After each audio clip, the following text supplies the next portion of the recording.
आदरणीय बुंदेला साहब जब संबोधित कर रहे थे तो वो बार बार ये बोल रहे थे कि इस समाज को हमेशा से उपेक्षित माना गया, लेकिन आज जिला प्रशासन की ओर से मैं कलेक्टर और माननीय पुलिस अधीक्षक महोदय और सीओ जिला पंचायत महोदय की ओर से मैं आपको आश्वस्त करता हूँ कि हम आप ही के लिए हैं यहाँ पर। और अगर हमारे पास दो काम होंगे तो जो आपका काम होगा वो हम पहले करेंगे, इस बात के लिए भी हम आपको आश्वस्त करते हैं। और हमारी नीति भी यही होगी कि अगर आपकी तरफ से कुछ काम अगर हमारे पास आता है तो हम सबसे पहले करेंगे और हमें भी अच्छा लगेगा करके। आदरणीय सिसोदिया जी से चर्चा हो रही थी तो उन्होंने कुछ ऐसी चीज़ें मुझे बताई जो बहुत जो हमारे अधिकार क्षेत्र में है और हम कर सकते हैं। उन्होंने मुझसे आग्रह किया कि ये जहाँ पर आपकी बसाहट है उस रकबे को आबादी घोषित कर दिया जाए, तो वो आबादी घोषित करने का अधिकार कलेक्टर को होता है।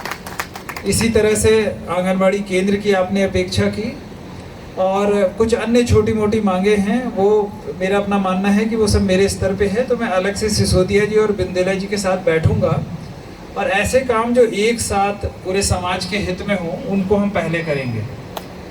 मैं आज देख रहा था कि हमारे कुछ बहनों को आज लाइसेंस दिया गया ई रिक्शा के लिए। आपको ध्यान होगा कि कुछ महीने पहले, एक आध महीने पहले इंदौर में एक पिंक बस माननीय मुख्यमंत्री जी ने प्रारंभ की थी, जिसमें एक महिला जो बस ड्राइवर है वो वहाँ बस चला रही है। तो आज मैं देख के हैरान रह गया कि ई रिक्शा जो है हमारी बहनें चलाएंगी, तो इससे बड़ा आयोजन तो कुछ हो नहीं सकता। तो मैं माननीय मुख्यमंत्री जी से भी अनुरोध करूंगा कि जब वास्तविक रूप से ये ई रिक्शा सड़कों पे आए तो उनके हाथों से जो है इसका शुभारंभ हो, क्योंकि ये बहुत बड़ी घटना है, बहुत छोटी घटना नहीं है। और जब ये ई रिक्शा मंदसौर की सड़कों पे चलेगा तो ये दूसरे शहरों के लिए, दूसरे लोगों के लिए एक बहुत बड़ा उदाहरण बनेगा। और मैं चाहता हूँ कि इसको देख के और जो हमारी बहनें हैं वो भी आगे आए और इसका अनुकरण करें। और ये बहुत बहादुरी का काम, बहुत मजबूती का काम होगा और ये समाज को और मजबूत करने का काम करेगा। मेरा अनुरोध है कि जब आदरणीय बुंदेला साहब संबोधित कर रहे थे तो उन्होंने आपकी कला के बारे में बताया, जिसमें ये बताया कि जर्मनी में बना जो है वो इसके सामने फीका है।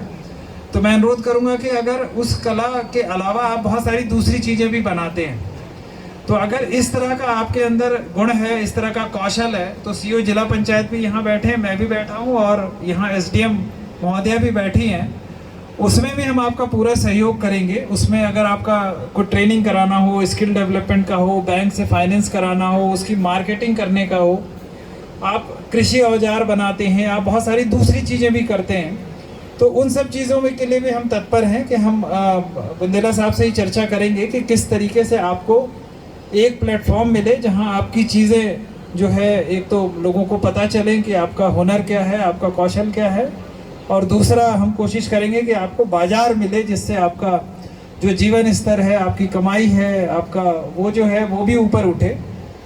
और मैं अगर इस विद्यालय की तारीफ ना करूं तो बहुत कुछ अधूरा रह जाएगा, जिसमें जब हम और एसपी साहब विद्यालय की तरफ गए तो हमने देखा कि पूरा क्लासरूम खचाखच भरा हुआ था। तो इस विद्यालय के प्राचार्य को, अध्यापकों को और छात्रों को विशेष रूप से जो शिक्षण को लेकर इतने गंभीर हैं, मैं उनकी भी तारीफ करूंगा, उनका अभिनंदन करूंगा। और मैं अलग से इस स्कूल को देखने जरूर आऊँगा, क्योंकि बहुत दिनों के बाद मैंने पूरा क्लासरूम इस तरह से भरा हुआ देखा।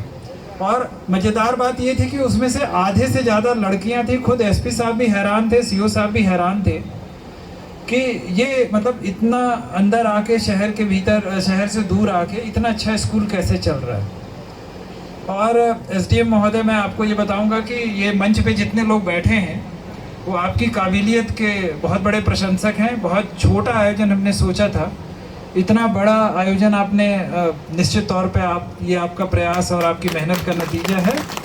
और आगे भी आप इस समुदाय के लिए, इनके लिए आप इसी तरह से मदद करोगे तो हम लोग बहुत कुछ कर लेंगे। बहुत बहुत धन्यवाद।